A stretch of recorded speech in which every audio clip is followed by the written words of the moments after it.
Eu quero compartilhar com você uma palavra, por favor, se você está com a sua Bíblia, faça uso dela agora. Abra no Evangelho de Mateus, capítulo de número 1. Eu quero ler alguns versículos deste capítulo, e eu quero que você me acompanhe. Mateus capítulo 1, do versículo 18 até o 25, ok? Mateus 1, de 18 a 25, quero que você me acompanhe aí.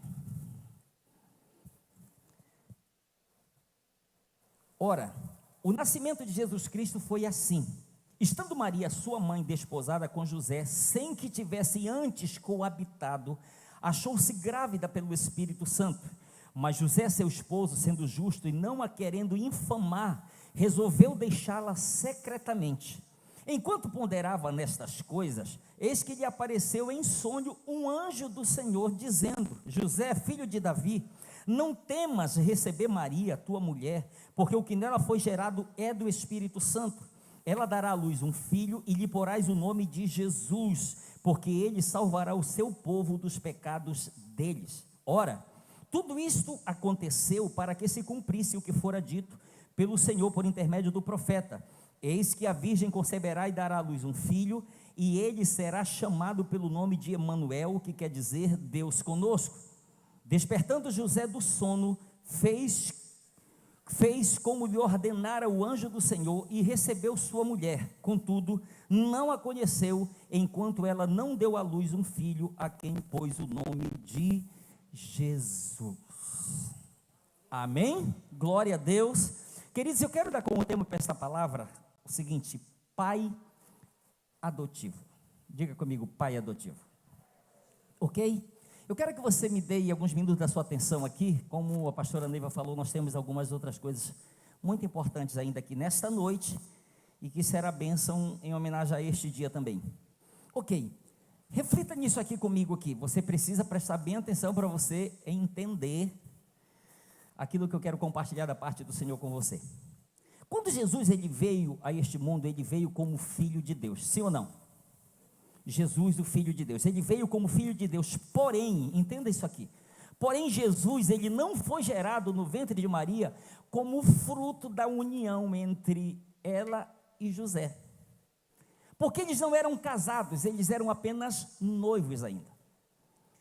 E mesmo que naquele período, o noivado em Israel, naquela época, era algo tão comprometedor, que eles chegavam a se tratar como se fosse marido e mulher. Porém, eles eram conscientes que a lei não permitia que eles tivessem relações íntimas antes do casamento. E a única coisa que podia fazer com que aquela aliança, que já era um passo tão grande para selar o casamento, o noivado, era tão importante e tão sério aquilo, que somente a infidelidade era que poderia ser a razão para desfazer aquilo. Só para vocês perceberem o nível do compromisso que era aquilo que José estava vivendo já com Maria. Eles não eram casados, mas se tratavam como se fosse, porém mantendo o respeito e obedecendo a palavra, que eles não podiam ter relações íntimas antes de selarem com a união do casamento. Ok? Estou passando isso aqui para você caminhar comigo em algumas informações importantes. Então, pela própria palavra, nós entendemos que a gravidez de Maria foi algo sobrenatural, né? Foi algo do Senhor. O próprio anjo Gabriel chega com José e diz: olha, o que nela foi gerado é do Espírito Santo. Foi o Espírito Santo quem fez isso, quem trabalhou de uma forma tremenda para que isso se manifestasse nela. Porém, temos que ter consciência que foi tudo com a permissão de Maria, porque depois que o anjo fala para ela, dando a mensagem, ela diz: eis aqui a serva do Senhor, que se cumpra em mim segundo a tua palavra. Então ela se submete àquela palavra e aceita. Agora, queridos, quando José descobre que a sua noiva estava grávida de outro, que não era dele, a Maria chega: eu estou grávida. Eu não fiz nada. Não tem nada a ver com isso. Então, quando ele descobre que ela está grávida e que não é dele, porque ele é um homem justo, ele está querendo manter a sua fidelidade, e ele quer se manter puro até o dia das suas núpcias. Então ele sabe que ele não tinha nada a ver com aquele quadro, com aquilo que estava acontecendo. E as escrituras dizem que ele decidiu deixá-la secretamente, sem que ninguém soubesse. Aí de repente alguém poderia dizer: pastor, ele está querendo deixá-la secretamente para ele não passar vergonha. Não, na verdade era o contrário. Ele estava querendo a deixar secretamente para que ela não fosse envergonhada, para que ela não fosse exposta publicamente, nem fosse apedrejada de acordo com a lei. Então ele, saindo como que escondidinho, ele dizia: esse cabra fugiu, a culpa está com ele. Então ele está decidindo receber para si a culpa, porque ele não queria de forma alguma jogar aquilo para ela. E enquanto, diz as escrituras, que enquanto ele está pensando em como ele vai fazer isso, ele dorme, e naquela noite Deus envia o anjo Gabriel, o anjo mensageiro, para chegar com ele com a seguinte mensagem: José, filho de Davi, não temas receber Maria, tua mulher. Olha o nível, tua mulher, era só noiva ainda. Olha como Deus já via aquele passo tão sério. Não temas receber Maria, tua mulher, porque o que nela foi gerado é do Espírito Santo. Ela dará à luz um filho e lhe porás o nome de Jesus, porque ele salvará o seu povo dos pecados deles. Então, queridos, quando José, depois de ter essa visita do anjo Gabriel, ele se acorda e ele decide tomar uma decisão muito séria e muito importante na vida dele. Ele está decidindo assumir algo que ele sabe que não foi um erro dele. Então ele está decidindo assumir aquilo. Ele vai, ele pega e ele assume Maria como sua esposa, ele se casa com ela, e a partir daquele dia ele está assumindo a paternidade de Jesus.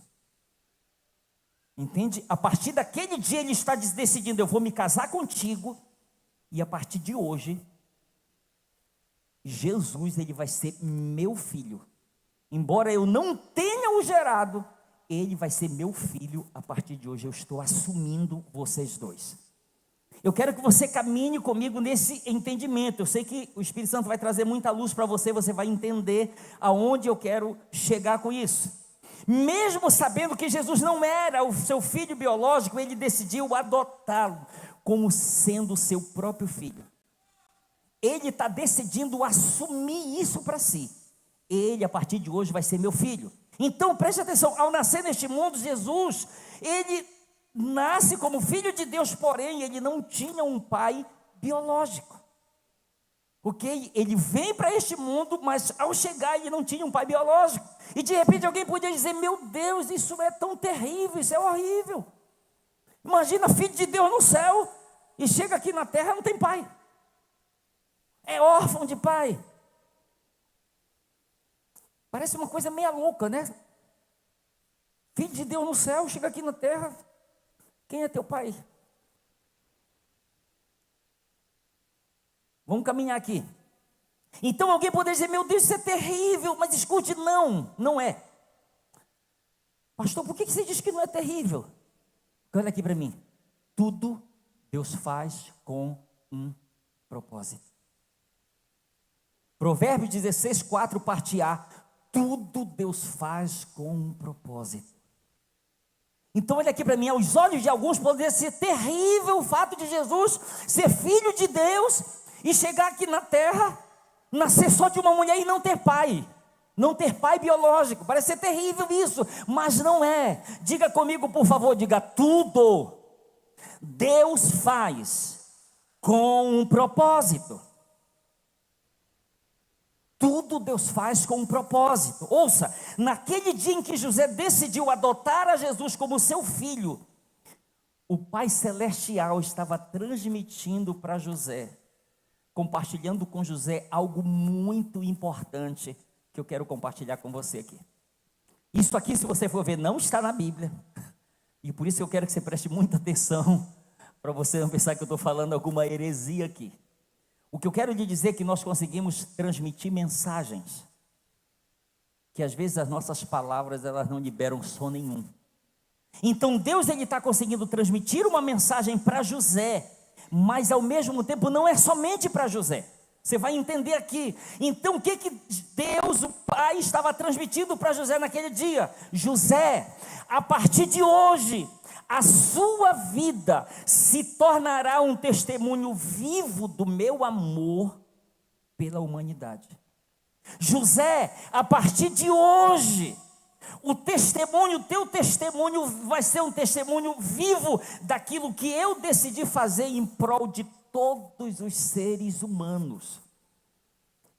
Entenda isso aqui, o que José estava fazendo, parecia que ia morrer ali, não tinha significado e propósito nenhum.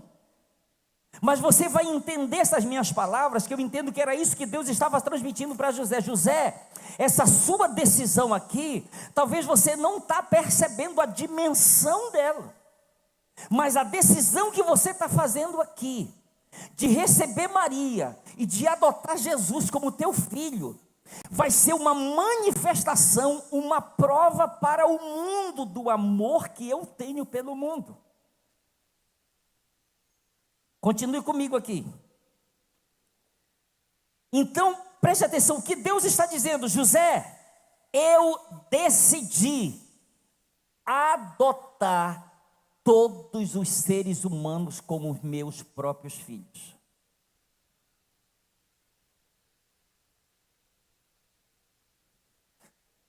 Tem gente, usar aquela expressão lá do Pará, tem gente que está mais perdido do que cego em tiroteio aqui. Mais perdido que cachorro em procissão. Caminhe comigo você, eu sei que você vai entender. Que mensagem, preste atenção. O Deus trabalha para José não deixar Maria e adotar Jesus como filho. Ok, ele decide casar com Maria e assumir a paternidade de Jesus. Aí Deus está transmitindo essa mensagem: José, o que você está fazendo vai se tornar uma expressão viva do meu amor para o mundo. Mas como, Senhor José, o que você está fazendo é aquilo que eu decidi fazer em favor de toda a raça humana. Eu decidi adotar todos os seres humanos como meus próprios filhos. Aí, preste atenção aí, chega uma coisa aqui muito desafiadora. Qual é? Vou já chegar aqui, vou compartilhar algo com você aqui muito interessante. Ouça. Assim como você, imagina Deus falando, caminhe comigo, assim como você, José, decidiu escolher adotar a Jesus, eu decidi adotar como filhos a todos quantos eu criei. Eu decidi adotar como filhos. Então agora, preste atenção aqui. A partir daquele momento em que José fez aquela decisão, ouça-me, José se tornaria um personagem tão importante dentro do projeto de Deus para a humanidade quanto foi Maria. Vou repetir. A partir daquela decisão de José, ele se tornaria um personagem tão importante dentro do projeto de Deus para a humanidade quanto foi Maria. Porque na própria leitura da Bíblia, você começa a ler ali José, Maria e Jesus. Mas quando você vai caminhando, José desaparece. Não é verdade? José desaparece e você nem percebe José desaparecendo da história. Ele desaparece e só segue no caminho de Jesus e Maria. Aí cadê José? Não sei. José morreu, foi arrebatado. Entende? A gente não sabe onde José ficou na história. Então preste atenção, vou repetir. A partir daquele momento, daquela decisão que José fez, ele se tornaria um personagem tão importante dentro do projeto de Deus para a humanidade quanto foi Maria. Ouça. Por que, pastor, você afirma isso? Escute o que eu vou lhe dizer. Maria foi escolhida para trazer o Salvador, Jesus Cristo, ao mundo. José foi escolhido para manifestar o amor de Deus ao mundo por intermédio da adoção. Está dando para entender? Já está dando para caminhar comigo aqui já ou não, gente? Vou repetir. Por que eu afirmo que José, a partir daquele momento, se tornaria um personagem tão importante dentro do projeto de Deus para a humanidade quanto foi Maria? Porque Maria, ela foi escolhida para trazer o Salvador Jesus Cristo ao mundo. José foi escolhido para manifestar o amor de Deus ao mundo por intermédio da adoção. Por quê? Porque aquilo que José estava fazendo era Deus compartilhando o que estava no coração dele. Porque era isso que ele ia manifestar ao mundo. Você entende? Já tem mais gente que está pegando esse negócio. Tem mais gente. Você que já pegou, dá um sinal com a mão aí, por favor. Quem já pegou isso aí? Glória a Deus. Continue comigo, por favor. Aí de repente alguém diz: pastor, como assim? Adotar como filhos? Eu sempre ouvi e entendi que todos nós somos filhos de Deus. Agora você vai dizer que Deus planejou adotar todo mundo para ser filho dele? Que história é essa? Pois é, foi isso que eu ouvi também. Pastor, me responda essa pergunta. Eu lhe respondo por intermédio da palavra. Eu quero ler com você alguns textos aqui, bem rápido aqui. Talvez nem todos estão aí, tá bom? Mas olha, se você tem uma caneta e papel, anote. Se você quiser, depois eu lhe repasso, tá bom?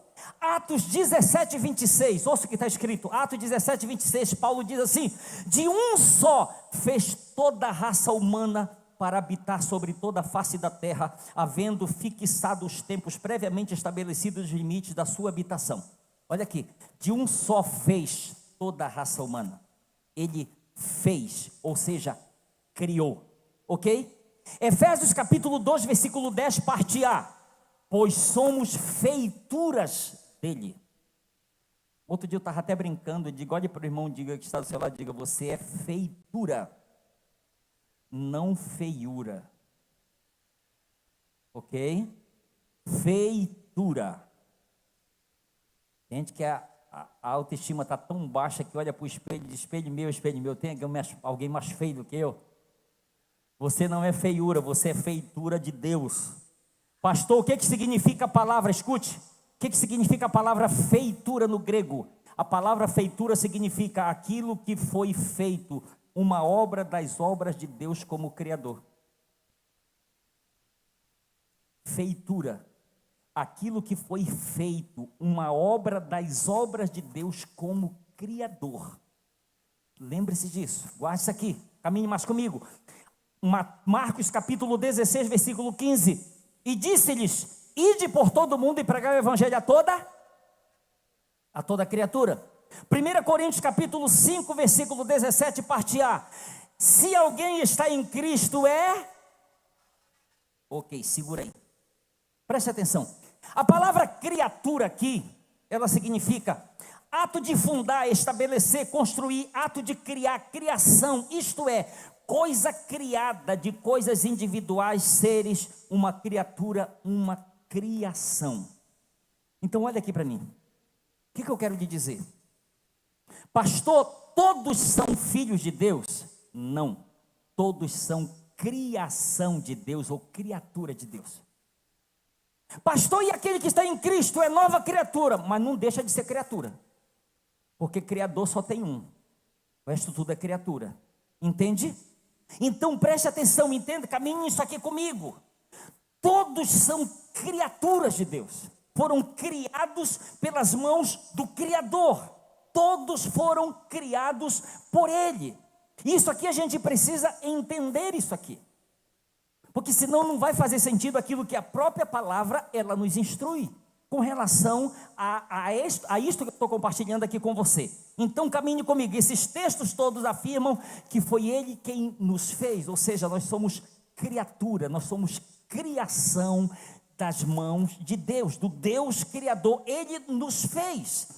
Então isso faz sentido ao afirmar que Ele nos fez, quando Ele declara que Ele vai nos adotar para nós nos tornarmos seus filhos.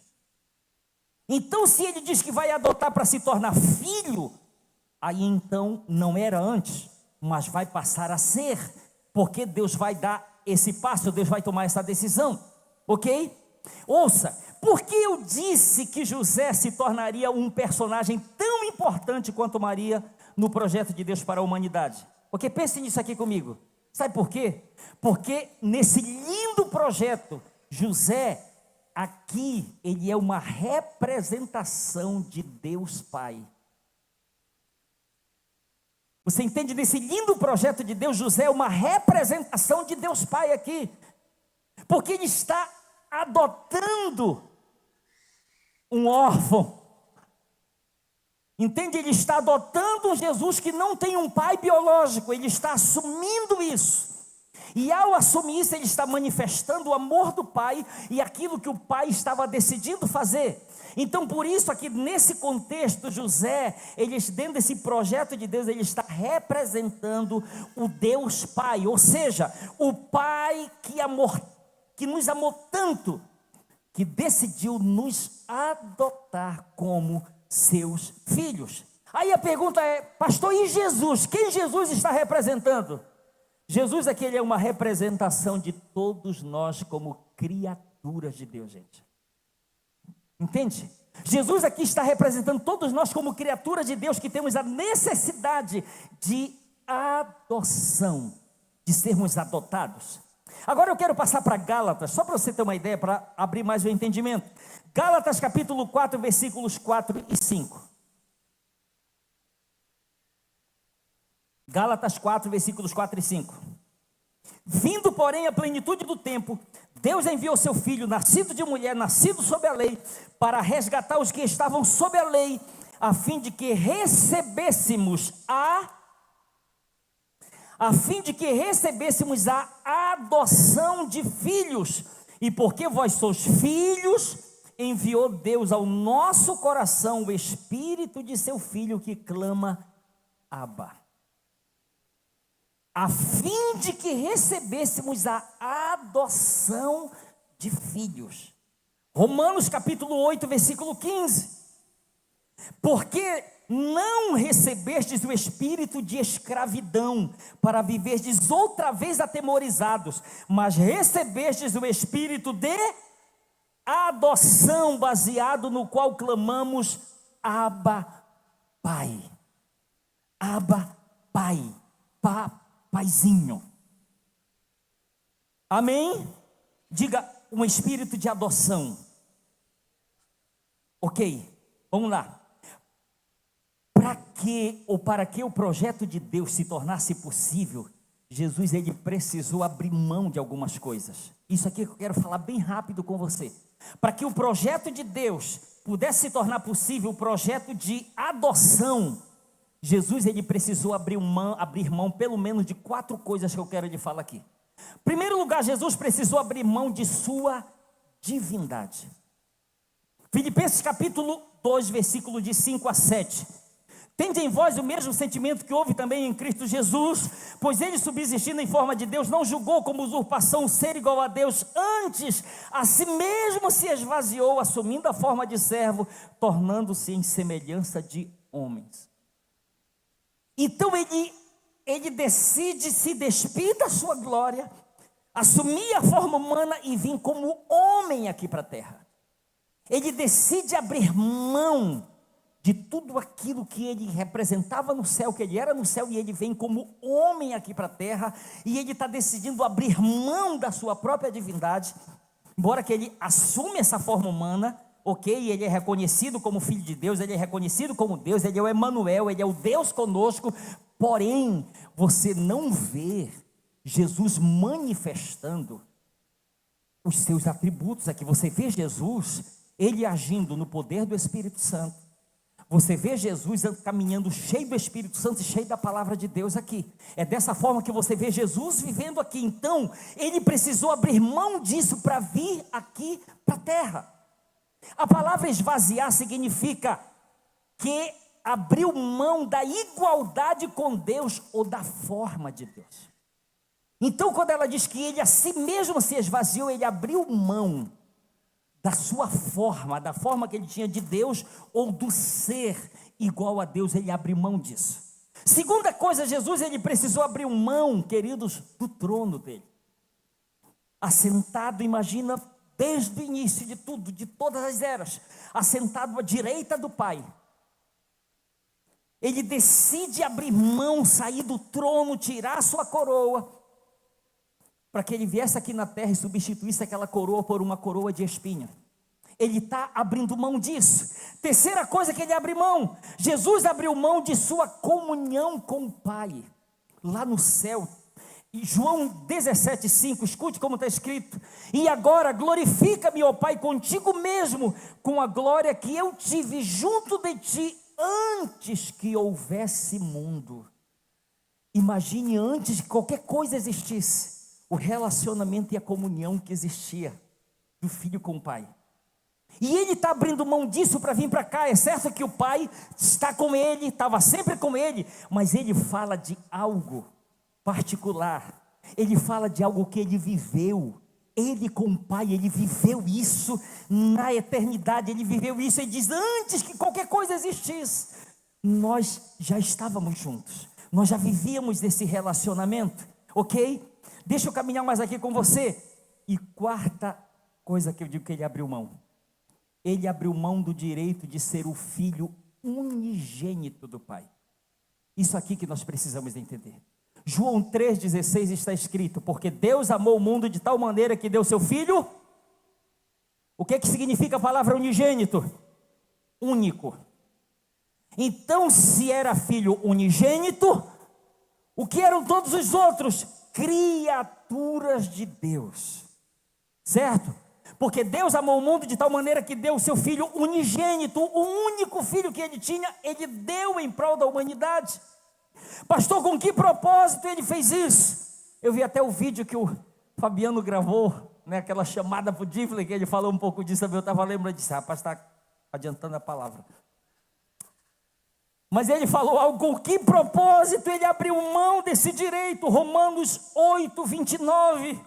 Porquanto aos que de antemão conheceu, também os predestinou para serem conforme a imagem de seu Filho, a fim de que ele seja o primogênito entre muitos irmãos. Meu Deus do céu! Gente, imagina, eu filho de um pai bilionário, aleluia. Queria saber cadê ele. Filho de um pai bilionário, herdeiro de tudo. Aí de repente o pai vem com uma proposta para mim: Elcio, sim pai, quer? Elcio, eu tenho um bocado de criatura lá embaixo, e se eu não fizer alguma coisa por eles, eles vão morrer no pecado, vão viver eternamente longe de mim. E só existe uma forma de Deus trazer para perto de mim: é torná-los meus filhos. Mas como isso? É você abrindo mão do direito de ser o único. Você vai ser o primeiro, mas vai abrir mão, vai ter muita gente. Aí imagina Jesus abrindo mão de um direito que é só dele, só dele. Unigênito, eu sou único, único, único, único em todo o universo. E ele está abrindo mão desse direito por amor a mim e a você. Ele está abrindo mão disso, gente, por amor. Ele está dizendo, está assumindo: olha, porque Deus amou o mundo de tal maneira que deu o seu Filho unigênito, eu, Jesus. Com que propósito? Para que eu morra para resgatar a humanidade. E eu estou abrindo mão desse direito. Eu vou me tornar o primeiro, para que cada um de vocês tenha a oportunidade de ser filho dele também. Amém, queridos? A oportunidade de ser filho por intermédio da adoção. Aí você me pergunta: quem é este Jesus, pastor? Colossenses 1, de 15 a 19, só ouça. Quem é este Jesus? Aí Paulo responde assim: este é a imagem do Deus invisível, o primogênito de toda a criação, pois nele foram criadas todas as coisas, nos céus e sobre a terra, as visíveis e as invisíveis, sejam tronos, sejam soberanias, quer principados, quer potestade, tudo foi criado por intermédio dele e para ele. Ele é antes de todas as coisas, nele tudo subsiste, ele é a cabeça do corpo, da igreja. Ele é o princípio, o primogênito de entre os mortos, para em todas as coisas ter a primazia, porque aprove a Deus nele residir toda a plenitude.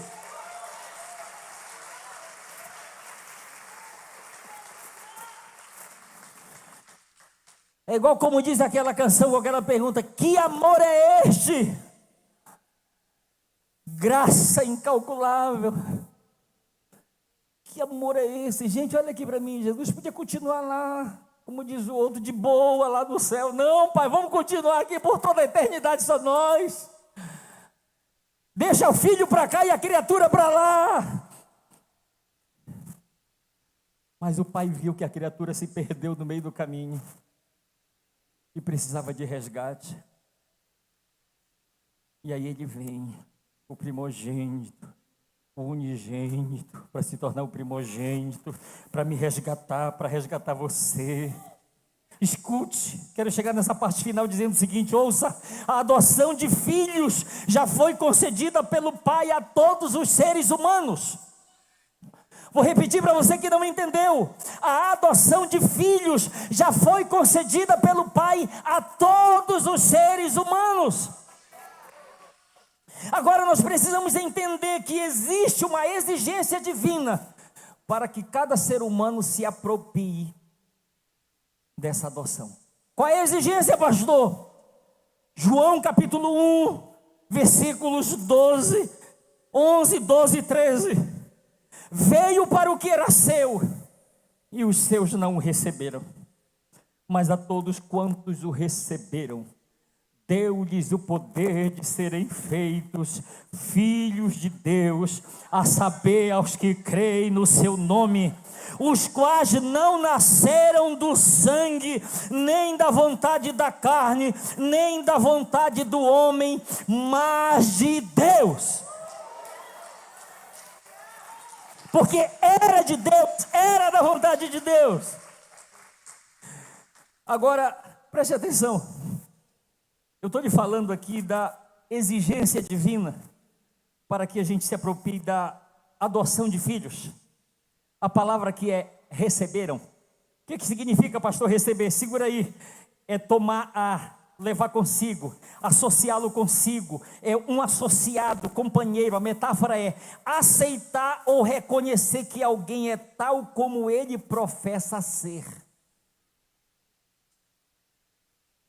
Então Jesus diz: eu sou o caminho e a verdade e a vida, ninguém vem ao Pai se não for por mim. Eu estou professando, Jesus dizendo que sou o que sou. Quer se tornar filho? Me receba. Eu já abri mão do direito de ser unigênito. Quer se tornar filho junto comigo? Me receba. Mas a todos quantos o receberam, deu-lhes o poder de serem feitos filhos de Deus, a saber, aos que creem no seu nome. Qual é o desejo do Pai Celestial para mim e para você? Escute. Qual é o desejo? É que todos nós compareçamos diante dele naquele grande dia, como filhos e não como criaturas. Vou repetir. Qual é o grande desejo do coração do papai? É que eu e você, todos nós, compareçamos diante dele na qualidade de filhos e não como criaturas. Porque haverá uma separação. Filho é filho. Filho pródigo estava lá no meio do chiqueiro dos porcos. Este meu filho estava morto e reviveu, estava perdido e foi achado. Só que infelizmente tem filho que vai morrer lá no chiqueiro dos porcos. Não deixe isso acontecer com você. Então escute, o desejo do Pai é esse. Filhos que não nasceram da carne, não nasceram do sangue, nem da vontade do homem, mas nasceram em Deus. Efésios capítulo 1, versículos de 3 a 5. Eu quero que você fique de pé como se eu já estivesse terminando, por favor.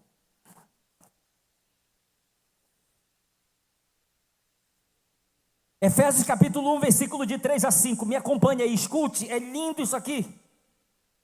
Bendito Deus e Pai de nosso Senhor Jesus Cristo, que nos tem abençoado com toda sorte de bênção espiritual nas regiões celestiais em Cristo, assim como nos escolheu nele antes da fundação do mundo. Diga: eu fui escolhido nele. Ele diz: assim como nos escolheu antes da fundação do mundo, para sermos santos e irrepreensíveis perante ele, e em amor, escute, e em amor nos predestinou para ele, para a adoção de filhos. Aí você pergunta: pastor, mas como que isso aconteceu? Por meio de Jesus Cristo. Ele está dizendo que não existe outro meio. Não existe outro meio dessa adoção se tornar possível, de nós nos tornarmos filhos. Eu vou repetir só essa segunda parte assim, aqui. Assim como nos escolheu nele antes da fundação do mundo para ser santos e irrepreensíveis perante ele, e em amor nos predestinou para ele, para a adoção de filhos por meio de Jesus Cristo, segundo o beneplácito de sua vontade. Você sabe qual foi a segunda maior revelação que eu recebi na minha vida até hoje? A primeira maior e incomparável revelação que eu recebi na minha vida foi que Jesus Cristo foi o único Salvador que Deus providenciou para me salvar dos meus pecados. Foi essa mensagem: José, coloca o nome dele de Jesus, porque ele salvará o seu povo dos seus pecados. Essa foi a maior de todas as revelações que eu recebi. Sabia do jeito. E naquela noite, lá na igreja, lá no Pará, em Monte Alegre, Jesus foi revelado no meu espírito: Elson, tu és um pecador, e eu providenciei um Salvador para te salvar dos teus pecados. Ele se chama Jesus Cristo. Essa foi a primeira grande revelação. Você sabe qual foi a segunda grande revelação que eu tive? É que eu cheguei para a igreja órfão, como um filho bastardo. Estava dentro da igreja, mas eu não sabia se Deus me queria. Eu sabia que eu precisava do Salvador, então eu estava lá porque eu precisava, mas eu não sabia se Ele me queria. E um dia chegou o rico comigo dizendo: Elson, eu queria falar contigo uma coisa. Que eu estava na casa da irmã Lúcia orando. O Espírito Santo usou a filha dela para falar comigo a teu respeito. Eu disse: o que foi, rico? Ele disse: olha, o Espírito Santo disse assim para mim: cuida do meu filho Elson, porque o diabo está procurando destruí-lo. Quando ele falou aquilo, eu fiquei parado. Eu não fiquei com medo do diabo, eu não fiquei pensando como é que ele iria me destruir. Naquela hora eu parei. Deus me chamou de filho. E a partir daquele dia eu estava assim: diabo, pode vir agora, pode vir com todo o inferno para mim, pode vir, que eu não sou órfão, eu tenho um pai, eu tenho um